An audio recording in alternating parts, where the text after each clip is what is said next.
ચલો good morning student. આપણે ઓમના નિયમની મર્યાદા જોઈ લીધી, અવરોધકતાનો તાપમાન સાથેનો સંબંધ જોઈ લીધો, પછી અવરોધકતા વર્સિસ તાપમાનનો ધાતુ માટે, મિશ્ર ધાતુ માટે અને અવાહક માટે આલેખ જોઈ લીધા. હવે આપણે વેરી મચ ઇમ્પોર્ટન્ટ ક્વેશ્ચન તરફ પ્રયાણ કરી રહ્યા છીએ. એ ધ્યાન આપજો. એ છે ઇલેક્ટ્રોનનો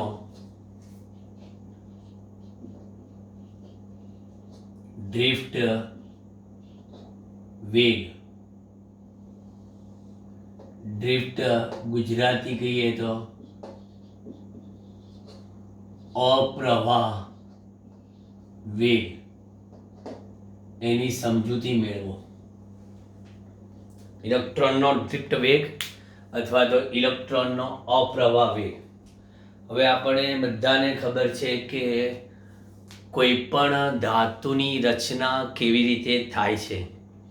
ધાતુની રચના, પરમાણુઓ જ્યારે ભેગા થઈને ધાતુની રચના કરે ત્યારે દરેક પરમાણુ પરના વેલેન્સ ઇલેક્ટ્રોન પોતપોતાના પિતૃ પરમાણુ પરથી છૂટા પડી જાય છે અને જે આયનો છે એ ધાતુ સ્ફટિકમાં આપણને ખબર છે ચોક્કસ લેટિસ બિંદુઓ પર ગોઠવાઈ જાય અને આ જે આયનો વચ્ચેના અવકાશમાં છે એ આપણા વેલેન્સ ઇલેક્ટ્રોન મુક્ત રીતે હરીફરી શકે છે. હવે આ ઇલેક્ટ્રોનની ગતિ ધાતુની અંદર ખરેખર શેના કારણે છે એ સમજવા જેવું છે. ઇલેક્ટ્રોનની ગતિ ધાતુની અંદર ઉષ્મા ઉર્જાના કારણે થતી હોય છે અને આ ઉષ્મા ઉર્જાના કારણે આ ઇલેક્ટ્રોન જે વેગ ધરાવે છે એને આપણે ઉષ્મીય વેગ કહીએ છીએ. ઉષ્મીય વેગ. આ ઉષ્મીય વેગના કારણે ઇલેક્ટ્રોન આયનો વચ્ચેના અવકાશમાં અસ્તવ્યસ્ત અવિયોજિત ગતિ કરતા હોય છે. હવે એમનો જો ઉષ્મીય વેગની જો વાત કરવી હોય તો સપોઝ આ ઇલેક્ટ્રોન એકની વાત કરીએ, બરાબર? તો આ ઇલેક્ટ્રોન આમ જાય, પછી આમ જાય, પછી આમ જાય, આમ જાય, આ રીતે. આ એનું શું આપી મેં ગતિ? અસ્તવ્યસ્ત અવિયોજિત ગતિ. પછી એની આ રેન્ડમ મોશન એને કહેવાય. It's the random motion. આ રીતના એની આ રેન્ડમ મોશન થાય આમ. હવે ધાતુની અંદર પરમાણુઓ એટલી બધી સંખ્યાના હોય કે પરમાણુ ભેગા થઈને ધાતુની રચના થાય છે. તો આ મુક્ત ઇલેક્ટ્રોનની સંખ્યા પણ ખાસી હોય. એટલે ટૂંકમાં આવા ઇલેક્ટ્રોનના ટોળે ટોળા હોય. તો ટોળે ટોળા આ રીતના અસ્વ્યસ્ત અવિયોજિત ગતિ કરે તો તેઓ આયનો સાથે તો અથડામણ કરતા હોય પણ સાથે સાથે અંદર પણ એમની સાથે શું થતી હોય? અથડામણ થતી હોય. તો આવા સંજોગોમાં ધાતુની અંદર પર્ટિક્યુલરલી કોઈ એક દિશામાં ઇલેક્ટ્રોન ગતિ કરતો નથી. એક સાદું ઉદાહરણ લઈએ કે ધારો કે સામાન્ય બજારમાં તમે એકલા જતા હોય તો તમે ઇઝીલી ગતિ કરી જાઓ, આગળ જાઓ, કાં તો ત્યાં સામેની વ્યક્તિ આમ આ બાજુ આવે. પણ ધારો કે માનવ મહેરામણ ઉમટ્યો છે, ટોળે ટોળા ઊભા થયા છે, બરાબર? તો ટોળે ટોળા ઊભા થતા હોય તો અમુક ટોળાના માણસો તમારી બાજુ આવતા અને તમે આ બાજુ જતા હોય કે દરેક જણાએ પોતપોતાની રીતે ઉર્જા મેળવીને ગતિ કરતા હોય. જેમ અહીંયા આગળ દરેક ઇલેક્ટ્રોન એ ઉષ્મા ઉર્જા મેળવીને 1/2 mv² 3/2 kT અનુસાર એક સરેરાશ સુરેખ ગતિ ઉર્જા ધરાવીને ગતિ કરતા હોય. તો આવા સંજોગોમાં અંદર ટોળામાં અથડાય તો ટોળાનો કોઈ પણ સદસ્ય પર્ટિક્યુલર કોઈ એક દિશામાં જઈ ના શકે. દાખલા તરીકે આ હું આવ્યો, આમાં આવ્યો આખવા, અરે યાર, એટલે આ શું થઈ ગયું? હું આમ જઉં તો આ ટોળું મને આમ લઈ જાય અને આમ જઉં તો આ ટોળું મને આમ લઈ જાય. સારું, એક દિશામાં જવાતું નથી. એટલે કોઈ પણ ઇલેક્ટ્રોન જે કંઈ વેગથી ગતિ કરતો હોય ને તો દરેક ઇલેક્ટ્રોન કે ભાઈ મારો વેગ છે, મારો વેગ છે, બરાબર? પરંતુ દરેકના વેગનો જ્યારે સરવાળો કરીને સરેરાશ કરીએ ને તો સરેરાશ ઉષ્મીય વેગ કેવો થઈ જાય? એમનો શૂન્ય થઈ જાય. એટલે કેવી આ પર્ટિક્યુલર જે મેં બતાવ્યું ને, તો આપણે કહીએ ધારો કે કયા આપણા મુક્ત ઇલેક્ટ્રોન્સના ઉષ્મીય વેગ અનુક્રમે u1 સદિશ, u2 સદિશ, u3 સદિશ and un સદિશ હોય તો ધાતુમાં તેમનો સરેરાશ વેગ, એટલે કે UI એવરેજ કેટલો થાય? તો UI એવરેજ એટલે U1 વત્તા U2 વત્તા U3 વત્તા UN અને ભાગ્યા કેટલા? જેટલા તમે લીધેલા છે એટલા એમ. અને એનો જવાબ શું આવે? 0 મળે. મેં તમને ના કીધું પર્ટિક્યુલર કોઈ એક દિશામાં એ લોકો ગતિ જ ના કરી શકે, એમનો સરેરાશ ઉષ્મીય વેગ કેવો થઈ જાય? 0 થઈ જાય. એટલે પર્ટિક્યુલર મેં આ કોઈ એક ઇલેક્ટ્રોનની વાત કરી છે, પર્ટિક્યુલર કોઈ એક ઇલેક્ટ્રોન, બરાબર. અને આ જે છે એનો એ છે એ શું છે? તો કે ઉષ્મીય વેગ u છે. પર્ટિક્યુલર ઇલેક્ટ્રોનનો ઉષ્મીય વેગ u છે અને એ ઉષ્મીય વેગથી આમાં fz ગતિ કરે. બીજો ઇલેક્ટ્રોન ઉષ્મીય વેગથી fz એટલે રેન્ડમ મોશન ગતિ કરે છે. હવે હું શું કરીશ? હવે મારી પાસે એક વાહક છે, સપોઝ આ કંડક્ટરની અંદર એલા કોઈ એક ઇલેક્ટ્રોનનો ગતિમાર્ગનો ફોટોગ્રાફ પાડેલો છે. એ જ ફોટોગ્રાફમાં પછી આપણે આગળ જઈશું. આ મારો વાહક, બરાબર, જેનો આડછેદ એ. હવે મેં એને પર્ટિક્યુલર લાગુ પાડી દીધું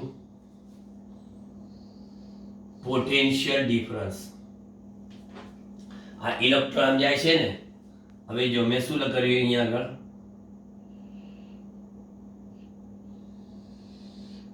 બેટરી જોડી દીધી, એટલે કે એક ઉર્જા આપી દીધી સતત V. એટલે આનો અર્થ એ થયો કે આ દિશામાં વિદ્યુત ક્ષેત્ર આપી દીધું. એટલે this is the plus and this is the minus. બરાબર.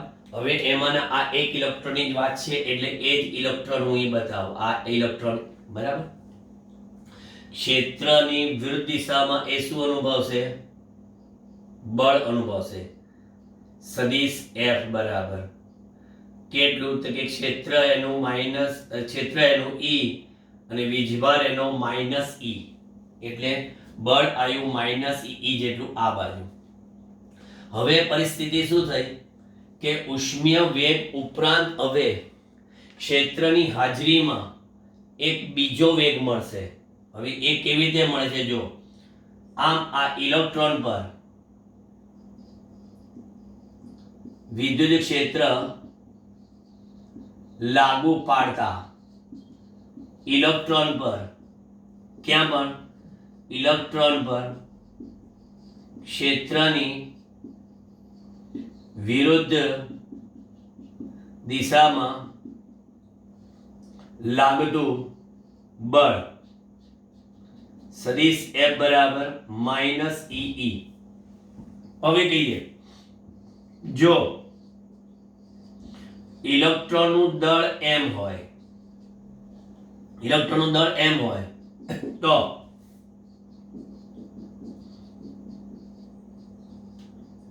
તેણે પ્રાપ્ત કરેલ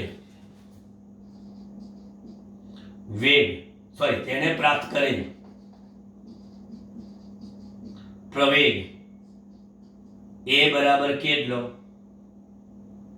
તો કે માઇનસ EE અપોન m. આ યાદ રાખજો. હા, એણે પ્રાપ્ત કરેલ પ્રવેગ માઇનસ E, કે F બરાબર શું મૂક્યું? ma. તો ma બરાબર માઇનસ E, તો પ્રવેગ એ બરાબર. હવે આ પ્રવેગ કેવો છે? અચળ. કેમ? કારણ કે તમે V જેટલું વિદ્યુત સ્થિતિમાન L લંબાઈના વાહકમાં લાગુ પાડ્યું. તો આ વિદ્યુત ક્ષેત્ર E છે, બરાબર. એનું મૂલ્ય કેટલું? લાગુ પાડે વિદ્યુત સ્થિતિમાન ભાગ્યા અંતર, E બરાબર V/L. વોલ્ટેજ અચળ, લંબાઈ અચળ, ક્ષેત્ર અચળ, ક્ષેત્ર અચળ, વીજભાર અચળ, દળ અચળ. એટલે અચળ પ્રવેગી ગતિ થઈ ક્ષેત્રની વિરુદ્ધમાં. એટલે તમારો ઇલેક્ટ્રોન જે આમ જતો હતો ને ઉષ્મેય વેગમાં, હવે એ આમ જશે, બરાબર. જે ક્ષેત્ર લાગ્યું ને, બરાબર, ક્ષેત્ર તમે ક્યાં આપ્યું? જમણી બાજુ. એટલે ઉભા રહો, જમણી બાજુ આપ્યું ને એટલે ખરેખર એ જશે ક્યાં? ક્ષેત્રની વિરુદ્ધમાં ડાબી બાજુ, બરાબર. ઉભા રહો, એક આકૃતિ એની આખી અહીંથી આમ બતાવું.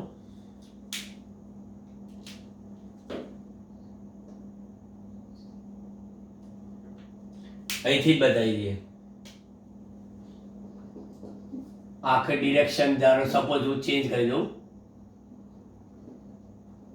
આ ક્ષેત્ર બીજું બતાવ્યું તો મારે આ ચેકાચેકી કરવી ના પડત. મેં ક્ષેત્ર બતાવી દીધું તો ખાલી સુધારો આ જ કરવાનું રહ્યું મારે, એટલે ઉપરથી મને આ ઈઝી પડશે.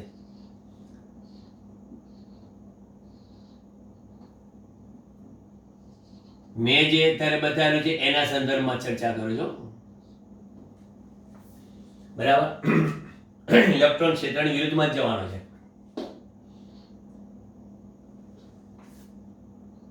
એટલે સપોઝ આ ઉષ્મેય વેગ હતો પહેલા એમ માનીને ચાલુ, આ રીતના ઉષ્મેય વેગ હતો. એટલે ઇલેક્ટ્રોન અહીંયા A થી જતો તો ગતિ કરીને ક્યાં? B, આમ. અને એનો આ ઉષ્મેય વેગ હતો U. જેવું તમે ક્ષેત્ર આ બાજુ લાગુ પાડ્યું, ક્યાં? આ બાજુ. હવે એ જ બતાવું છું. જો તો ઇલેક્ટ્રોન એ ક્ષેત્રની ક્યાં જશે?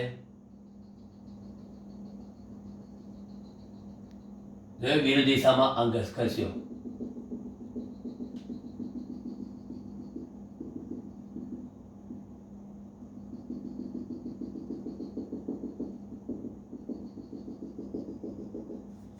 અહીંયા આગળ આવી ગયા.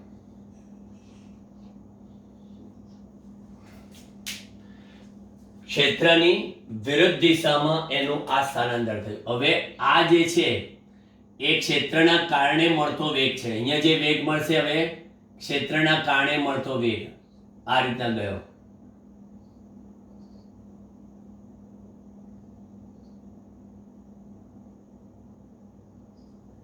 એટલે અહીંયાથી અહીંયા આટલું એ શું થઈ ગયું? આટલો ડ્રિફ્ટ થયો. ડ્રિફ્ટ કેટલું થયું? BB'. ક્ષેત્રના કારણે ઇલેક્ટ્રોને કરેલું ક્ષેત્રની વિરુદ્ધમાં ડ્રિફ્ટ, બરાબર. હવે ડ્રિફ્ટના કારણે મળતો વેગ આપણે કહીએ કના કારણે? વિદ્યુત ક્ષેત્રના કારણે મુક્ત ઇલેક્ટ્રોનને પ્રાપ્ત વેગ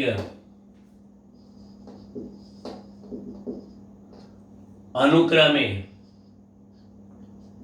V1, V2, V3 up to Vn હોય તો, બરાબર, ડ્રિફ્ટના કારણે તો તાવ1 સમયે વેગ V1 કેટલો? કોઈ પર્ટિક્યુલર T1 સમય વેગ V1 બરાબર કેટલો? કે U1 વત્તા સદિશ A તાવ1 લખાય. આ એક ગતિના સમીકરણનો ઉપયોગ, B બરાબર V જોડે વત્તા AT. તાવ2 સમય વેગ V2 બરાબર. હવે ઘણાને પ્રશ્ન થયો કે સાહેબ સમય T નહીં ને તાવ શું છે? તો કહેવાનું કે તાવ એટલે ઇલેક્ટ્રોન જ્યારે ગતિ કરીને બીજા ઇલેક્ટ્રોન સાથે કે જ્યારે આયન સાથે ગતિ કરે ત્યાં સુધી એનો માર્ગ કેવો હોય છે? સુરેખ. જ્યાં સુધી એનો માર્ગ ફંટાતો નથી, બરાબર, જ્યાં સુધી એનો માર્ગ બદલાતો નથી ત્યાં સુધી એનો ગતિમાર્ગ કેવો છે? સુરેખ. તો આ બંને વચ્ચે જે સમય છે ને, બરાબર, એ સમયને કહેવાય છે રિલેક્સેશન સમય, એટલે કે ઇલેક્ટ્રોનનો આરામ સમય. ઇલેક્ટ્રોનનો આરામ સમય, રિલેક્સેશન સમય. ઇલેક્ટ્રોનની બે ક્રમિક અથડામણ વચ્ચેનો સરેરાશ સમયગાળો, એટલે કહેવાશે છેલ્લે આરામ સમય. એટલે આ જે વેગ એનો v1 થી v2 ક્યારે થાય? ભટકાય પછી તરત બદલાઈ ગયો બીજો વેગ. પ્રવેગ એનો એ જ, ઉષ્મીય વેગ u1 થી u2. હજી આગળ τ3 સમય વેગ કેટલો? v3. u3 વત્તા કેટલો? 1 τ3. And so on. પર્ટિક્યુલર τ1 સમય વેગ કેટલો? vn un a. બરાબર. હવે આ બધામાં તમારે સરેરાશ લેવાનું છે. હવે તમને ખબર છે કે આટલા બધા સમય, આટલા બધા વેગ, આટલા બધા ઉષ્મીય વેગ અને અહીંયા આગળ પ્રવેગ તો બધે અચળ જ છે. તો માટે અહીંયા આગળ લખીએ એવરેજ સદિશ v. તમામ આ પ્રાપ્ત વેગ, જેને આપણે કહીએ છીએ ડ્રિફ્ટ વેગ, વિદ્યુત ક્ષેત્રના કારણે ઇલેક્ટ્રોનનો પ્રાપ્ત વેગ, જેને અહીં લખી દઉં તમને, જેને ડ્રિફ્ટ વેગ કહેવાય. કે ઇલેક્ટ્રોનના અસરકારક સ્થાનાંતરને અનુરૂપ મળતા વેગને, ઇલેક્ટ્રોનના અસરકારક, આ દરેક વખતે જે કંઈ ડ્રિફ્ટિંગ મળે છે એ ઇલેક્ટ્રોનના અસરકારક સ્થાનાંતરના કારણે મળતા એવા વેગને કહેવાય ડ્રિફ્ટ વેગ. બરાબર. એવરેજ v બરાબર એવરેજ u વત્તા સદિશ e average tau. Average tau અહીં લખવું હોય તો ભાઈ બધા જ માટે શું લખાય? અહીંયા ધારો કે i, અહીંયા ui, અહીંયા ટાઉ i. આપણને ખબર છે કે આની જગ્યા આપણે શું લખવાનું છે? કે ડ્રિફ્ટ વેગ vd, વિદ્યુત ક્ષેત્રના કારણે વિદ્યુત ક્ષેત્રની વિરુદ્ધ દિશામાં ઇલેક્ટ્રોનના અસરકારક સ્થાનાંતર અનુરૂપ મળતો એવો વેગ, એટલે કે ડ્રિફ્ટ વેગ vd સદિશ બરાબર. આની એવરેજ કિંમત કેટલી? બધાને ખબર છે કેટલી? 0. એની એવરેજ કિંમત મને કેટલી મળી? તો કે 0 વત્તા સદિશ a. આની એવરેજ કિંમત કેટલી? તો કે સદિશ ટાઉ ની, ખાલી ટાઉ, સમય કઈ સદિશ નથી એટલે ટાઉ. એટલે તમને મળે છે vd બરાબર કેટલા? a તાવ. જ્યાં તાવ બરાબર ઇલેક્ટ્રોનનો આરામ સમય, રિલેક્સેશન સમય, ઇલેક્ટ્રોનની બે ક્રમિક અથડામણ વચ્ચેના સરેરાશ સમયગાળાને, ઇલેક્ટ્રોનની બે ક્રમિક અથડામણ વચ્ચેના સરેરાશ સમયગાળાને ઇલેક્ટ્રોનનો શું કહે છે? આરામ સમય કહેવામાં આવે છે. ઇલેક્ટ્રોનની બે ક્રમિક અથડામણ વચ્ચેનો સરેરાશ સમયગાળો ઇલેક્ટ્રોનનો આરામ સમય. કિંમત મૂકી દો તો vd સદિશ બરાબર માઇનસ e/m ઇન્ટુ કેટલા? તાવ. અને અહીંયા આગળ વિદ્યુત ક્ષેત્રમાં સદિશની નિશાની, બરાબર. અને મેગ્નિટ્યુડ લેવું હોય તો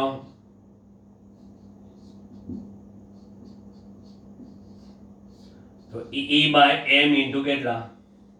તાવ. ડ્રિફ્ટ વેગ. ડ્રિફ્ટ વેગનું આ ઇમ્પોર્ટન્ટ ફોર્મ્યુલા. ખરેખર જો આ તો આપણે પાઠ્યપુસ્તકની મર્યાદાને ધ્યાનમાં રાખીએ છીએ એટલે ડ્રિફ્ટ વેગ છે. ખરેખર ડ્રિફ્ટ વેગ કેટલો થાય ખબર છે?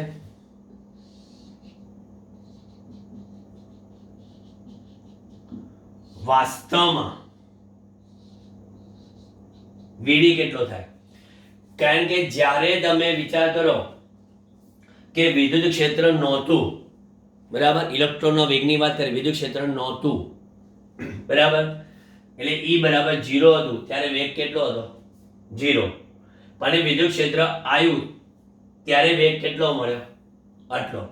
તો ખરેખર તો કહેવાય 0 વત્તા E by m into tau ભાગ્યા 2. So it's called the 1/2. અમુક રેફરન્સ બુકમાં ચેક કરશો ને તો ડ્રિફ્ટ વેગ આવો આવશે, આટલો આપેલો છે. આપણે તો ચોપડી પ્રમાણે ચાલીએ તો આ ટેક્સ્ટબુક પ્રમાણે છે, બાકી આટલો આવે છે. આખી મોસ્ટ ઇમ્પોર્ટન્ટ થિયરી પર નજર મારી દો, બરાબર. જો મેં આ વિદ્યુત ક્ષેત્ર અહીંયા આગળ પ્લસ ને અહીંયા આગળ માઇનસ રાખ્યું હોત ને તો પેલી આકૃતિ મારે બદલી ના પડે, તો હું આમ ખસી જાય, આ મારે આમ ખસવું પડ્યું, કારણ કે વિદ્યુત ક્ષેત્રની વિરુદ્ધ દિશામાં અસરકારક સ્થાનાંતર મળે. જોઈ લો, ચેક કરો.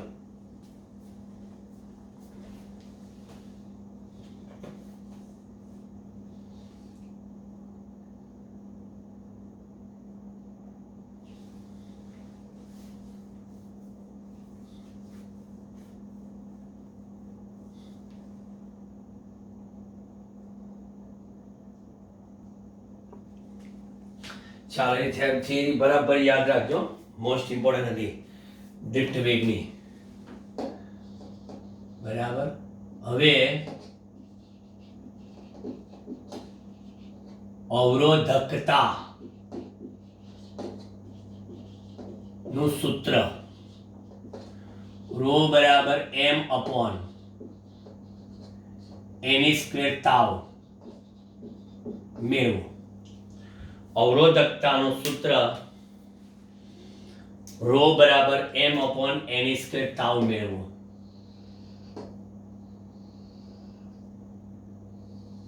આમાં ડ્રિફ્ટ વેગનો ઉપયોગ આવશે. આ આપણી પાસે a આડછેદ l લંબાઈ, લાગુ પાડેલ વોલ્ટેજ ગમે તે વિચારી શકો તમે. ધારો કે આ માઇનસ અને આ પ્લસ, આમાં કોઈ ગોખણ નથી કે તમે તો આગળમાં ડાબી બાજુ પ્લસ હતા અને તમે ડાબી બાજુ માઇનસ કરે. ભાઈ દિમાગમાં જે આવે લખવાનું માઇનસ પ્લસ, પરંતુ કોન્સેપ્ચ્યુઅલ પાછું યાદ રાખવાનું કે ઇલેક્ટ્રોન પોઝિટિવ બાજુ જાય એટલે કે ઇલેક્ટ્રોન લગાડેલા ક્ષેત્રની ક્યાં જાય? વિરુદ્ધ જાય. આપણે એટલું યાદ રાખીએ. હવે અહીંયા આગળ આ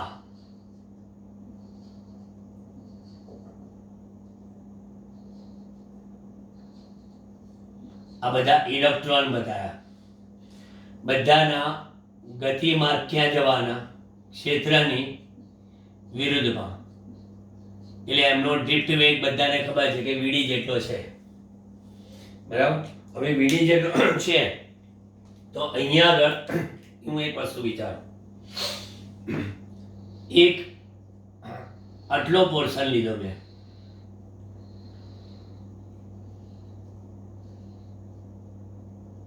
આ એ આર છે, અને આ જે પોર્શન છે ને એ ડેલ્ટા એક્સ લીધો.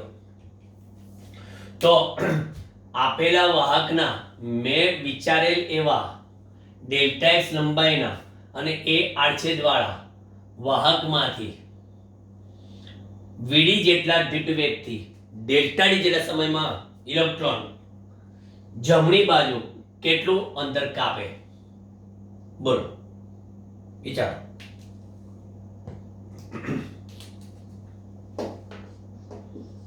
અહીંયા આગળ અત્રે આકૃતિમાં વિચારેલ એ આડછેદ ધરાવતા અને ડેલ્ટા એક્સ લંબાઈના વાહકમાંથી આડછેદને લંબ રૂપે વીડી જેટલા દ્રિપ્ત વેગથી જમણી બાજુ ડેલ્ટા ટી સમયમાં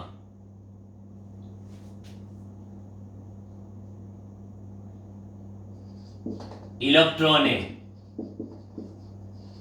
કાપેલું અંતર ડેલ્ટા એક્સ કેટલું થાય? બોલો, સોચો. સિમ્પલ, અંતર બરાબર વેગ ગુણ્યા સમય, વીડી ઇન્ટુ ડેલ્ટા ટી લખાય. વીડી ઇન્ટુ ડેલ્ટા ટી, અંતર બરાબર વેગ ગુણ્યા સમય. હવે આપણે કહીએ, જો વાહકમાં એકમ કદમાં રહેલ ઇલેક્ટ્રોનની સંખ્યા, જેને આપણે બીજી ભાષામાં નામ આપીએ છીએ સંખ્યા ઘનતા, n હોય તો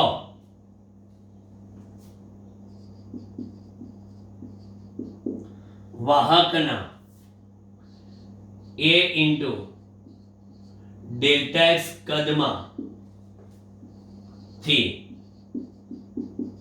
પસાર થતા ઇલેક્ટ્રોનની સંખ્યા n બરાબર કેટલી? બોલો.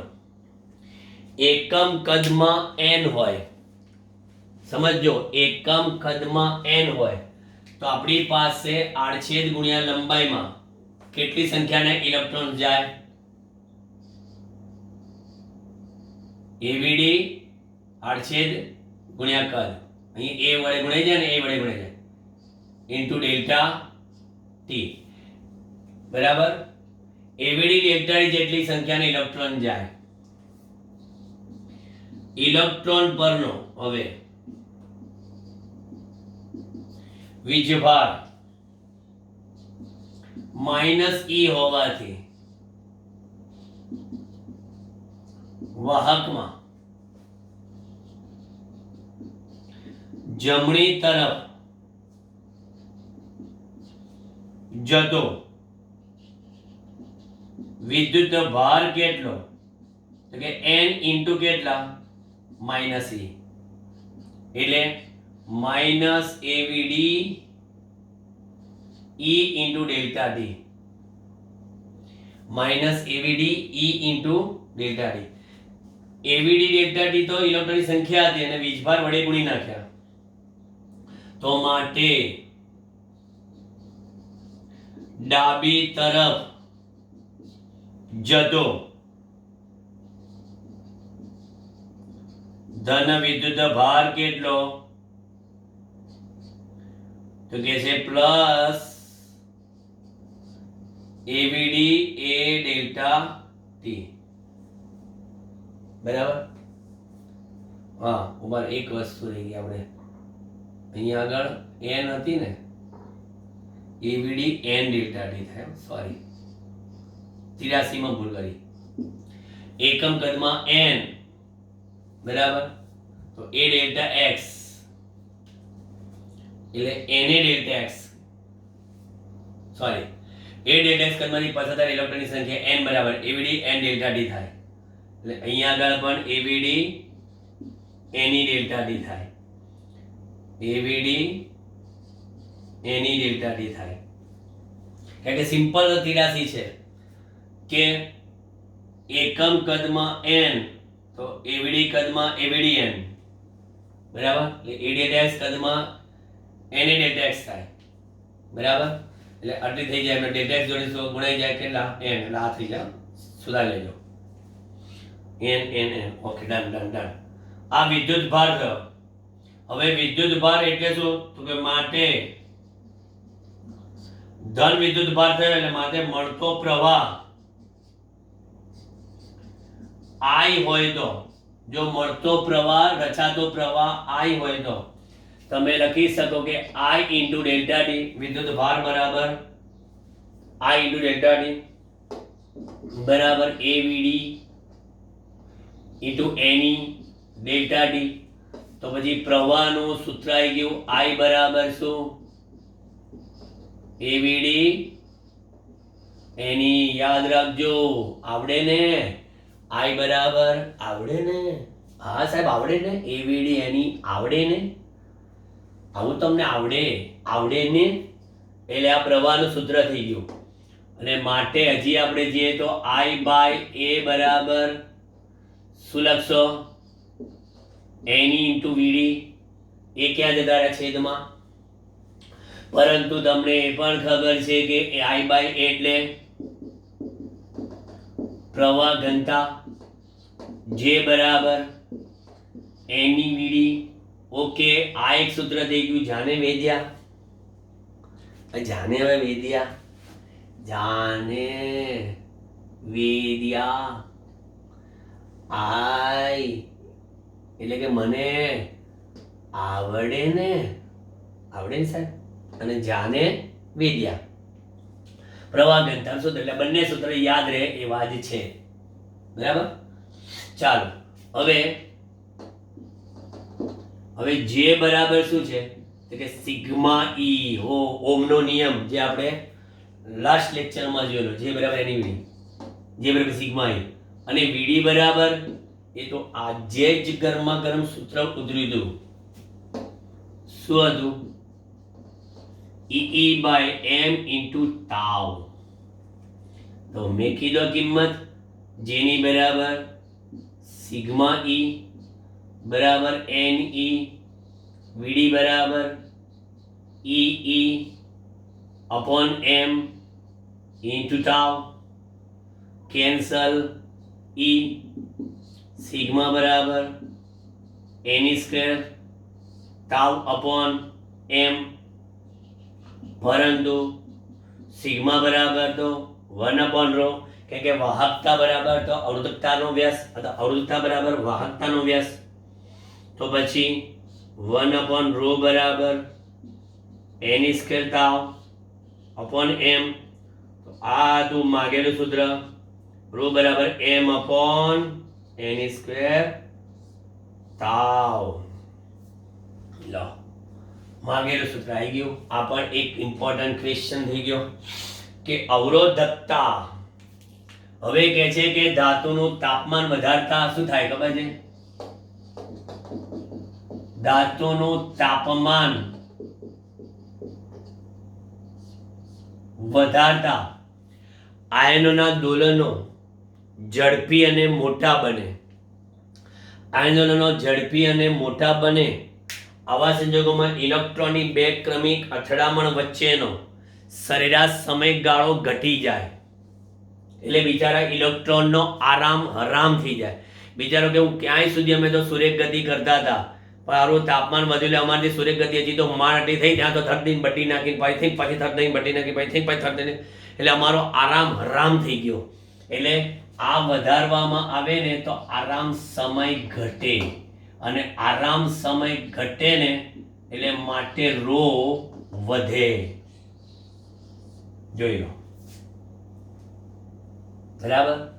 એટલે તાવ ઘટે એટલે રો વધે. એટલે આપણને ખબર છે કે ધાતુનું તાપમાન વધારતા અવરોધકતા વધે. ધાતુનું તાપમાન વધારતા અવરોધકતા વધે. એ કોન્સેપ્ટ અહીંયા કામ લાગે. નજર મારી લો, ક્યાંય ભૂલચૂક લેવી દેવી, કેમ કે આપણે અહીંયા થોડી ભૂલચૂક થઈ ગઈ હતી મૂકવામાં, છતાંય તમે ચેક કરી લો.